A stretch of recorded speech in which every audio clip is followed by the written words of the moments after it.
A&R stands for Artist and Repertoire, so it's my job to, one, go out and find new artists and bring them to the label, and then once that happens, once that process is complete, to help that artist build their catalog of music and help.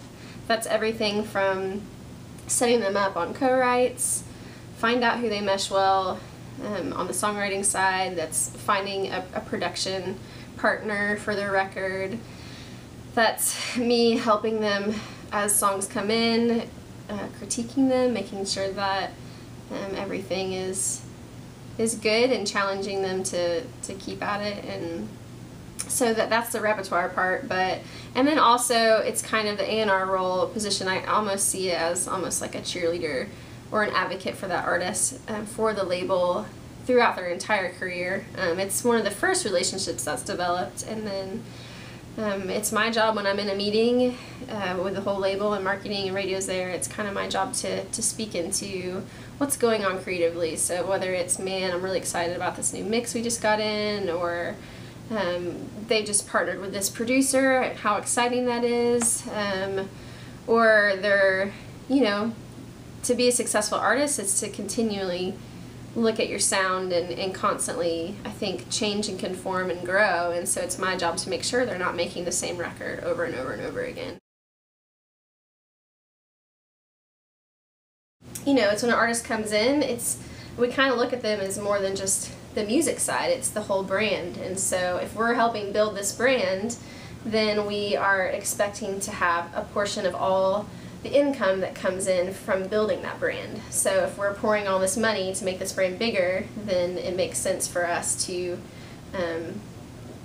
be able to compensate some of the money we spent on the other avenues they're making income from that brand name.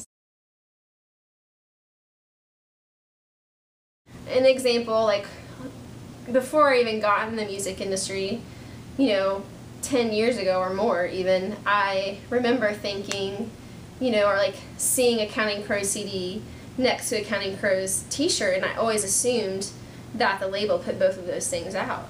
You can see the same logo on the CD and the t-shirt, and I always just assumed, like, oh, the same person made those things, before I had any idea. And so I was actually really surprised when I first got in the music industry that, the music side of things really had nothing to do with that side of things, even though there would be no value in this Counting Crows t-shirt with the logo on it if people didn't know about Counting Crows. And people may not have known about Counting Crows if, or at least as many people, unless there was a big machine pushing money and marketing and getting them on the radio. So all those things are really connected around this overlaying brand. And so, yeah, it was a shock to me that back then there was no compensation for the label who kind of built the brand when it came to things like touring and merchandise.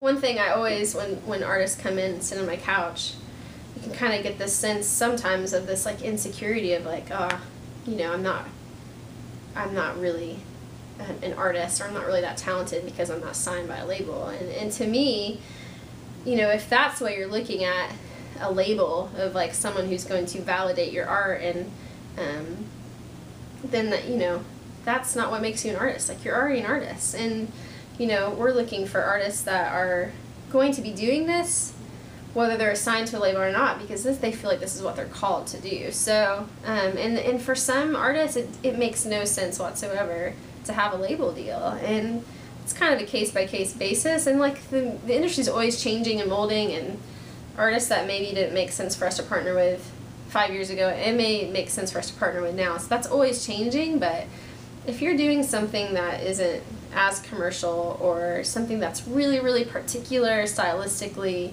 it doesn't have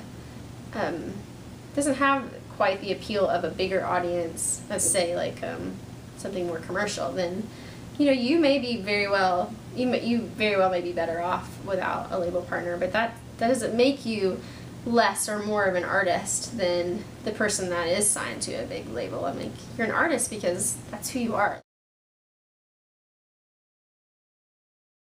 What distinguishes an artist from someone who's just a great musician is someone that has something to talk about and something to say and something on their heart to communicate to an audience. And so we're not just looking for someone who's pretty and can go up and sound good on stage. I'm looking for someone who can make an impact from a stage, and when they get off the stage, have encouragement and have words of wisdom to the people that line up and want to talk to them. So to me, there's depth that needs to be there, and it needs to be something that is unique to each person. It's not just like, oh, I love God and I love music. Like, no, like some people align themselves with different ministries, some people have a heart for orphans, or some people, a lot of times it's based on their own story and the things that they've gone through. And I really am constantly always challenging my artists that I work with,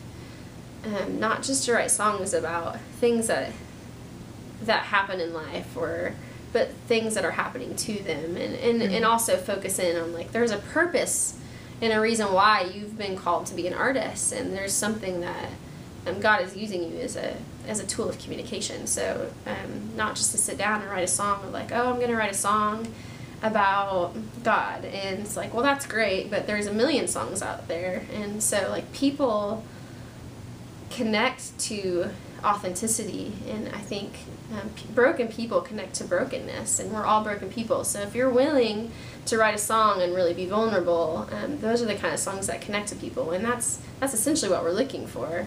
It's just people that are willing to be honest and be authentic, artists that are willing to, from stage, kind of show and air their dirty laundry and show to their audience, I'm just like you, but say that in a way that is to music. People ask, like, how do you get signed, and how can I get my music to you? And I always just tell them to be really faithful with where they are. And you know, we're so easy to, like, look to the future and want to be somewhere where we're not, but if you're not being a good steward of what you have in your own community, and you're not, like, reaching people even in your own small community, you can start with your family, you can start with your best friend, start there and build out and play songs for your youth group, play songs for your high school, play songs for you know, your local coffee shop. It's just, if you're not being a good steward of your own network that you have, then you're not ready for something bigger. And so if you're doing something in your own community, people are going to find out. It's going to spread. It's going to spread like fire. So be a good steward of where you're at, and I think the rest will come naturally.